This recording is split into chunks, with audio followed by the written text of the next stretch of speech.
नमस्कार, हमारे कार्यक्रम खास खबर में आपका बहुत बहुत स्वागत है। मैं हूं आपके साथ दीपिका ओझा। चलिए आज के मुद्दे की शुरुआत करते हैं। नूंह में हुई हिंसा के 4 दिन बीत जाने के बाद अब स्थिति लगभग सामान्य होती जा रही है। राज्य सरकार की ओर से सुरक्षा के पूरे इंतजाम किए जा चुके हैं। केंद्रीय सुरक्षा बलों की 14 कंपनियों समेत हरियाणा पुलिस ने मोर्चा संभाल रखा है। किसी भी अप्रिय स्थिति से निपटने के लिए सुरक्षा बल पूरी तरह से तैयार है। वहीं हिंसा के बाद जिले में अब तक की सबसे बड़ी कार्रवाई की गई है। एसपी वरुण सिंगला का तबादला कर दिया गया है। उनकी जगह पर नरेंद्र सिंह बिजरानिया को नूंह का नया एसपी की जिम्मेदारी सौंपी गई है। इसके साथ ही हरियाणा के गृह सचिव TVSN प्रसाद ने प्रेस कॉन्फ्रेंस कर जानकारी दी। उन्होंने बताया कि प्रारंभिक जांच में संकेत मिल रहा है कि हिंसा के पीछे साइबर अपराधी भी हो सकते हैं। नूंह में हिंसा के दौरान असामाजिक तत्वों ने साइबर थानों को भी निशाना बनाया था। देखिए, हमने वहां पर नूंह में 8 थाने हैं।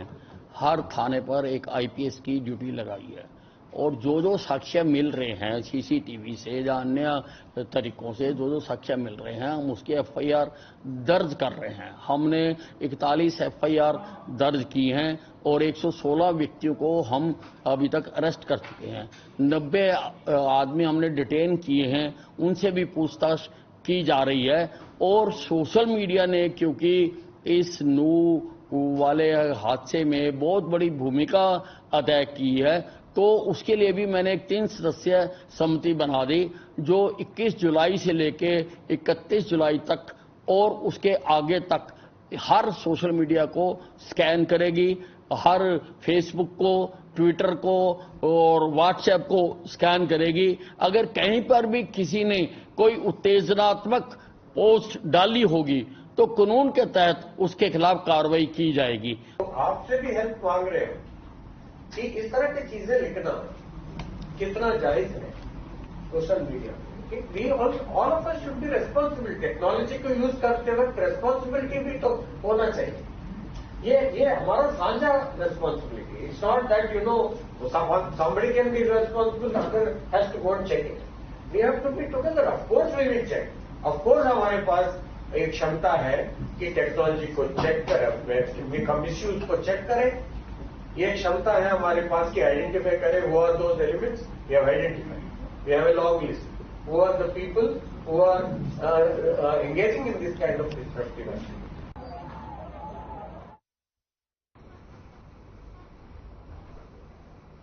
तो नूंह हिंसा के बाद अब स्थिति सामान्य होती जा रही है, लेकिन अब पुलिस की ओर से और प्रशासन पूरी तरह से सख्त नजर आ रहा है। कार्रवाई की जा रही है, लगातार गिरफ्तारियों का दौर भी जारी है। और बताते चलें कि सुरक्षा के लिहाज से केंद्रीय सुरक्षा बलों की 14 कंपनियों को तैनात किया है। साथ ही साथ हरियाणा पुलिस भी इस वक्त पूरी तरह से मोर्चा संभालते हुए नजर आ रही है। किसी भी तरह की अप्रिय स्थिति से निपटने के लिए सुरक्षा बल इस वक्त पूरी तरह से तैयार है। वहीं इन सब के बीच गिरफ्तारियों का दौर भी जारी है, FIR भी दायर हो रही है। लेकिन सबसे बड़ी कार्रवाई की गई है, नूंह के SP का तबादला किया गया है। नूंह के SP वरुण सिंगला का तबादला करते हुए नरेंद्र सिंह बिजरानिया को नूंह का नया SP बनाया गया है। और इसके साथ ही साथ लगातार सोशल मीडिया पर निगरानी रखी जा रही है। जैसे कि गृह मंत्री का भी बयान सामने आया था, जिसमें उन्होंने कहा है कि इस हिंसा में सोशल मीडिया की एक अहम भूमिका रखी रही है और इसी भूमिका की जांच पड़ताल की जा रही है। जो आरोपी है उन्हें किसी भी तरह से बख्शा नहीं जाएगा। इसके साथ ही साथ गृह सचिव का भी बयान सामने आया था। उन्होंने प्रेस कॉन्फ्रेंस कर इस बात की जानकारी दी थी कि उन्होंने कहा था कि प्रारंभिक जांच में संकेत मिल रहा है कि हिंसा के पीछे साइबर अपराधी भी हो सकते हैं, क्योंकि नूंह हिंसा के दौरान असामाजिक तत्वों ने साइबर थानों को भी आग के हवाले कर दिया था। तो 4 दिन बीत जाने के बाद नूंह में अब स्थिति सामान्य होती जा रही है, लेकिन सरकार पूरी तरह से सुरक्षा के कड़े इंतजाम सरकार द्वारा किए गए हैं। केंद्रीय सुरक्षा की अगर बात की जाए तो 14 कंपनियों की तैनाती की गई है और साथ ही साथ हरियाणा पुलिस ने भी मोर्चा संभाल रखा है। पूरी तरह से तैयार किया गया है। अगर किसी भी तरह की कोई भी घटना होती है तो उससे निपटने के लिए पुलिस और केंद्रीय सुरक्षा बल पूरी तरह से तैयार है।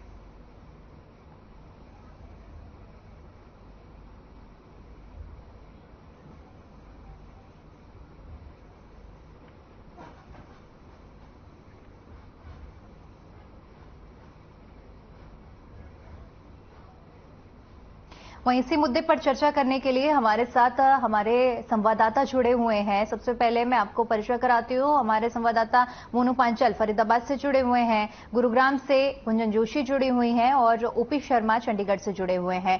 मोनू, सबसे पहले आपका रुख करना चाहूंगी क्योंकि देखिए स्थिति अब हालांकि 4 दिन बीत जाने के बाद सामान्य होती जा रही है। बीते दिन जो इंटरनेट पर प्रतिबंध लगाया गया था उसे भी कुछ घंटों के लिए हटाया गया। अभी फरीदाबाद में क्या कुछ स्थिति देखने को मिल रही है? देखिए दीपिका, फरीदाबाद की बात की जाए तो फरीदाबाद की जो स्थिति है वो अभी फिलहाल सामान्य नजर आ रही है। कुछ अभी के 2 दिन आप सबकी बात की जाए तो कहीं कुछ शरारती तत्वों ने यहाँ पर जो है माहौल बिगाड़ने की कोशिश करी। यहाँ पर जो है एक कंपनी यहाँ पर लगाई गई हुई है। जिस तरीके से बात की जाए तो पूरे हरियाणा में 20 कंपनियां आई है, जिसमें से 14 कंपनी जो है नूह में लगाई गई है, 2 कंपनियां जो है वहाँ पर पलवल में लगाई गई है, 1 कंपनी पलवल इसमें फरीदाबाद में लगाई गई है। तो तमाम स्थिति को देखते हुए, जिस तरीके से यहाँ पर माहौल को देखते हुए गुरुग्राम में भी जो है यहाँ पर जो कंपनियां है वो एजेंसियां पर लगाई हुई है सुरक्षा को देखते हुए। तो कहीं ना कहीं फरीदाबाद का माहौल की बात की जाए तो माहौल अभी सामान्य नजर आ रहा है, लेकिन कहीं ना कहीं से गुप्त सूचनाएं जरूर आती है कि कहीं ना कहीं दोबारा से बिगड़ सकता है। तो इसको स्थिति को संभालने के लिए कहीं ना कहीं पुलिस लगातार जो है फ्लैग मार्च यहाँ पर करती हुई नजर आ रही है। जैसे एसीपी हो वो भी जमीनी स्तर पर जो है घूमते हुए नजर आ रहे हैं, क्योंकि लगातार जो है हर इलाके थाना का जो क्षेत्र होता है हर तमाम। ठीक है मोनू, आपको रोकना चाहूंगी। हमारे साथ रिटायर्ड एसपी महाराज सिंह जी जुड़े हुए हैं। महाराज जी, आपका बहुत बहुत स्वागत करती हूँ। सबसे पहले देखिए मैं आपसे समझना चाहूंगी क्योंकि अब इस नूह हिंसा मामले में अब तक की सबसे बड़ी कार्रवाई की गई है। नूह के एसपी का तबादला कर दिया गया है। अब इस तबादले के बारे में मैं आपसे पूरी जानकारी लेना चाहूंगी।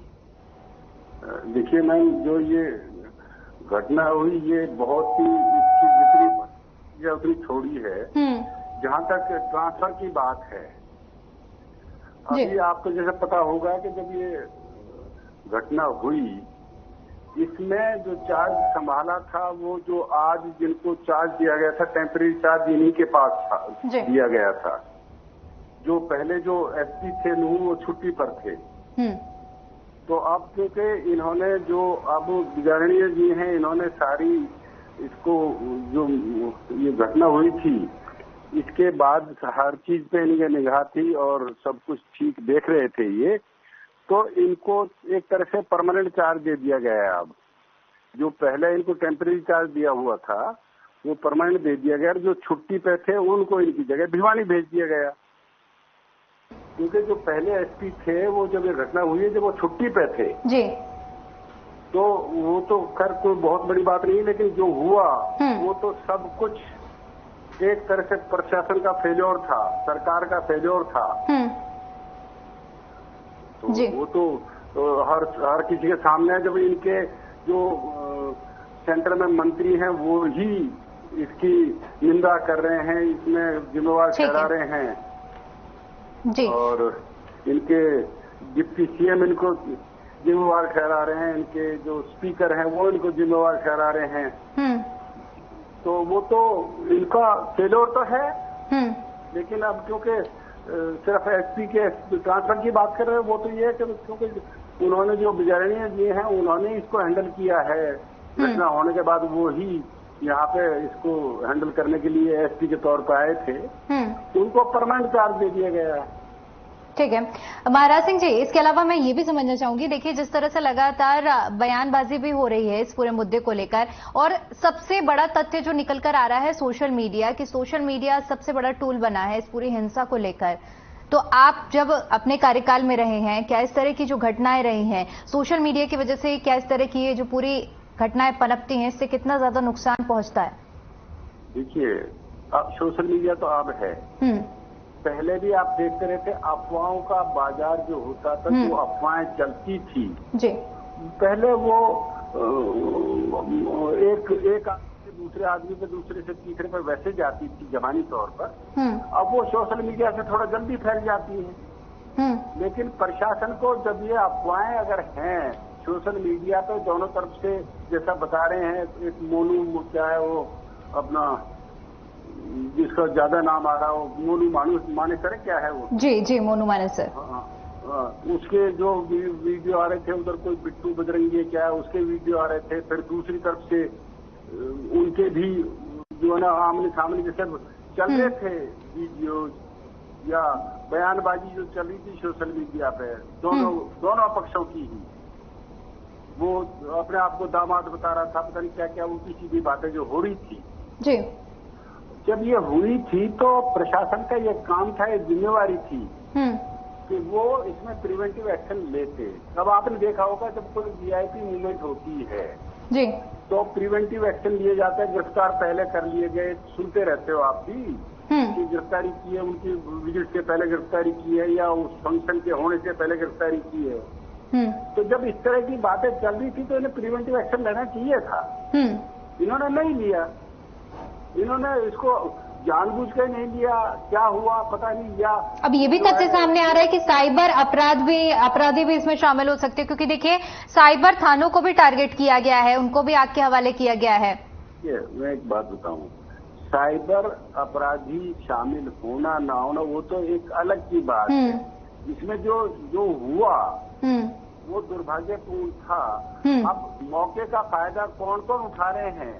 जो शरारती तत्व मौके का फायदा तो उठाते हैं, बिल्कुल। अब जो इनका एक मंत्री है अपने इंद्रजीत जी, वो कह रहे हैं कि भाई जब शोभा यात्रा थी तो हथियार लेके क्यों गए? वीडियो जा रहे हैं जिनमें उनके जो पीला पटका पहने हुए हैं उनके हाथों में हथियार दिखाई दे रहे हैं। ये आप भी देख रहे हो वीडियो, तो आप भी देख रहे होगे कहीं ना कहीं। हेलो महाराज सिंह जी, बहुत बहुत शुक्रिया आपका हमारे साथ जुड़ने के लिए और तमाम जानकारी के लिए। गुंजन, आपका रुख करना चाहूंगी। गुंजन, अभी इस वक्त गुरुग्राम में क्या कुछ हालात, ठीक है मोनू आपका रुख करना चाहूंगी, क्या कुछ हालात अभी इस वक्त, आप जैसे कि अपडेट हमारे साथ साझा कर रहे थे कि अभी फरीदाबाद में स्थिति सामान्य देखने को मिल रही है? जी बिल्कुल दीपिका, फरीदाबाद में जो है स्थिति सामान्य देखने को मिल रही है, चाहे वो फरीदाबाद की बात की जाए, चाहे वो NIT नंबर 1 की बात की जाए, बल्लभगढ़ की बात की जाए, तो तमाम राज्य यहाँ तक कि ग्रामीण क्षेत्रों की बात की जाए तो अभी तक फिलहाल जो है जो स्थिति है यहाँ पर सामान्य है। किसी तरीके की कोई हुड़दंग वाली बात या किसी तरीके की कोई परिस्थितियां जो है वो होती हुई नजर आ रही है। कोई यहाँ पर हुड़दंग होता हुआ नजर नहीं आ रहा है। किसी कल की बात की जाए तो कल कुछ शरारती तत्वों ने जो है एक मस्जिद जो है एक पेट्रोल बम बना करके फेंकने की यहाँ पर वो स्थिति बनी यहाँ पर सामने आई हुई, लेकिन उन दोनों आरोपियों को गिरफ्तार भी कर लिया गया है। तो इस तरीके की जो माहौल को लोग बिगाड़ रहे हैं उनको जल्द से जल्द पुलिस भी गिरफ्तार भी कर रही है। तो कहीं ना कहीं सोशल मीडिया पर भी यहाँ पर शिकंजा कसने की बात यहाँ पर की जा रही है, क्योंकि लगातार जो फरीदाबाद के पुलिस कमिश्नर है, चाहे वो DC है, वो तमाम जो सोशल मीडिया को बुला करके उनके साथ एक प्रेस कॉन्फ्रेंस, एक दिशा निर्देश भी दिए जा रहे हैं कि किसी तरीके से यहाँ पर सोशल मीडिया पर कोई ऐसी चीजें ना दिखाई जिससे कि माहौल यहाँ पर खराब हो सकता है। तो इस तरीके से यहाँ पर हालात जो है वो सामान्य नजर आ रही। कहीं ना कहीं जो प्रशासन है वो मीडिया के साथ लगातार जो है अपनी स्थितियों को लेकर के, तो कहीं ना कहीं वो शेयर भी करते हुए अपनी बातों को नजर आ रही। तो अभी सामान्य स्थिति की बात की जाए तो सामान्य। गुंजन, आपका रुख करना चाहूंगी। गुंजन, इस वक्त गुरुग्राम में क्या कुछ स्थिति देखने को मिल रही है?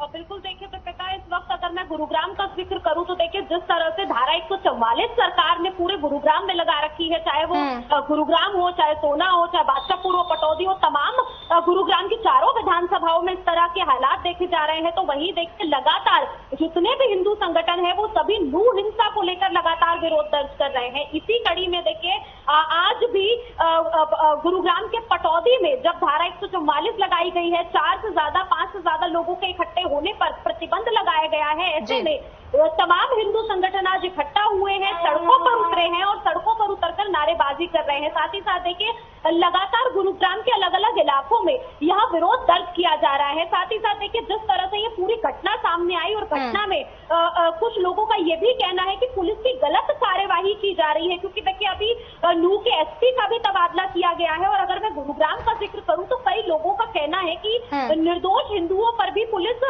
बिना किसी जांच पड़ताल के FIR दर्ज कर रही है। इसे लेकर देखिए जहां एक तरफ लगातार आम जनता विरोध कर रही है, तो अब गुरुग्राम के जितने भी वकील हैं वो भी इस विरोध में उतर आए हैं। बीते दिन भी गुरुग्राम बार एसोसिएशन की एक बैठक की गई थी और इस बैठक में गुरुग्राम बार एसोसिएशन के तमाम वकीलों ने, तमाम अधिवक्ताओं ने ये फैसला लिया था कि जितने भी हिंदू इस हिंसा में पीड़ित है, जो भी जिन भी हिंदुओं पर हिंदू संगठनों पर FIR दर्ज की गई है, वो उनका केस मुफ्त में लड़ेंगे। तो इस तरह की जो पूरी यहाँ पर जो चीजें हैं अब वो निकलकर सामने आ रही है। हालांकि देखिए, अगर मैं प्रशासन का जिक्र करूं तो गुरुग्राम में गुंजन लौटूंगी आपके पास। ओपी, आपका रुख करना चाहूंगी। ओपी, इस वक्त देखिए, क्योंकि हालात सामान्य होते तो जा रहे हैं, लेकिन अभी भी अर्धसैनिक बलों की, चाहे हरियाणा पुलिस की, भरपूर तैनाती की गई है ताकि स्थिति सामान्य बनी रहे। ऐसे में मैं आपसे समझना चाहूंगी, क्योंकि आप चंडीगढ़ में मौजूद हैं, आपके पास और क्या कुछ अपडेट है इस पूरी हिंसा को लेकर? देखिए दीपिका, अगर हम नो की हिंसा की बात करें तो सरकार जो है अभी तक अपनी चुप्पी तोड़ने को जो है वो तैयार नहीं है। सरकार सिर्फ एक ही बात कहकर अपना पीछा छुड़ा रही है कि मामले की फिलहाल जांच करवाई जा रही है। तो ऐसे में जब तक मामले की जांच नहीं होती है और जो मुख्य साजिशकर्ता जिसकी तरफ मुख्यमंत्री या फिर उनकी सरकार इशारा कर रही है कि सुनियोजित एक साजिश थी, तो उसका कुछ पता नहीं लग सकता। अब तक जांच चल रही है। हाँ, जहाँ तक बात यह है कि नो के अंदर करीबन 35 जो है पैरामिलिट्री फोर्सेज जो है सेंट्रल गवर्नमेंट की तरफ से 25 सेंट्रल गवर्नमेंट की से मंगाई गई है और 35 के आसपास जो है वो हरियाणा पुलिस की विभिन्न जो बटालियन है उनको जो है वो पूरे NCR इलाके में जो प्रभावित 6 जिले सबसे ज्यादा माने जाते हैं उनमें जो है तैनात की गई है। जहाँ तक सोशल मीडिया पर गठित करने की बात आई तो अभी जो SP साहब ने जो बात कही थी वो काफी अच्छी कही थी कि सोशल मीडिया हो या ना हो, इस तरह की घटनाओं में जो असामाजिक तत्व वो अपना फायदा उठाते हैं। अगर साइबर थाने को बदमाशों ने निशाना बनाने की कोशिश की तो साइबर थाने को फुल प्रूफ पहले से क्यों नहीं बनाया गया? एक इतनी सेंसिटिव चीज और इस एक इलाका जो पूरे देश में साइबर ठगी के लिए मशहूर है, वहाँ पर आप ऐसी थाना खोल दो और बिना किसी सुरक्षा के, तो कहीं ना कहीं सरकार इस मामले में अब फूक कर कदम रख रही है। जहाँ तक जो सुरक्षा की तैनाती की बात है तो वो सुरक्षा की तैनाती करीबन आप मान के चलें कि 1 महीने तक जो है और रहने वाली, जब तक हालात पूरी तरीके से सामान्य नहीं हो जाते। आज इसके अलावा ये जो घटना हुई है, देखिए इसमें राजस्थान की भी भूमिका मानी जा रही है, क्योंकि देखिए बॉर्डर शेयर करते हैं, तो ऐसे में ये बताया जा रहा है कि भरतपुर से क्रॉस कर उपद्रवी पहुंचे हैं हरियाणा में और इस हिंसा में भाग लिया है। तो क्या अब इस एंगल से भी पूरी जांच की जा रही है? देखिए दीपिका, अगर सरकार की बात करें तो सरकार सिर्फ जांच कहकर एक मतलब इंटेंसिव जांच के नाम पर अपना पल्ला झाड़ रही है। अभी वो कुछ भी बोलने को तैयार नहीं है। जाहिर सी बात है, अगर मेवात के नो के अंदर जब ये हादसा हुआ और इसमें राजस्थान से या बाकी जिलों से लोग आए तो CID क्या कर रही थी? वो एकदम तो आए नहीं होंगे, क्योंकि मेवात जो नो जिला है अगर राजस्थान भरतपुर वगैरह से उठ के आए होंगे तो उन्होंने कहीं ना कहीं बॉर्डर पार किया। अगर बॉर्डर पार किया तो क्या वहाँ पे जो नाकों पर जो उस वक्त लोग बैठे थे उनकी क्या जिम्मेवारियां थी, उन्होंने अपनी जिम्मेवारी निभाई या ना निभाई, वो मेन मैटर करता। ठीक है, उपद्रवी आए होंगे या आए हैं, जो भी है, लेकिन सवाल ये उठता है कि उस वक्त उनका CID हमला, उनका जो पुलिस हमला जो नाकों पर एक बॉर्डर के ऊपर जो चेकिंग नाके जो होते हैं वहाँ पर किस तरह की ड्यूटी की जा रही थी, वाकई में कहीं ना कहीं सरकार का एक जो फेलियर है। जी ठीक है। मोनू, आपका रुख करना चाहूंगी। देखिए मोनू, जिस तरह से अब ये हिंसा हुई है इसके बाद विपक्षियों का भी साफ तौर पर निशाना साध रहे हैं और ये भी कहा जा रहा है कि ये सरकार का बहुत बड़ा फेलियर है। ऐसे में अब इस तरह की घटनाएं जब परमिशन लेकर ये यात्रा निकाली जाती है, उपद्रवी बीच में घुसते हैं और उपद्रव करते हैं। देखिए यहाँ पर जो बात की जाए तो जिस तरीके से जो विपक्ष है, जो बीजेपी की बात की जाए तो बीजेपी की तरफ से लगातार शांति बनाने के जो है यहाँ पर जो नेता है वो अपील कर रहे हैं कि कहीं ना कहीं शांति बनाए रखें। क्योंकि बात की जाए तो हरियाणा के परिवहन मंत्री मूलचंद शर्मा ने उन्होंने जो है अपील करते हुए शांति बनाने की कोशिश की और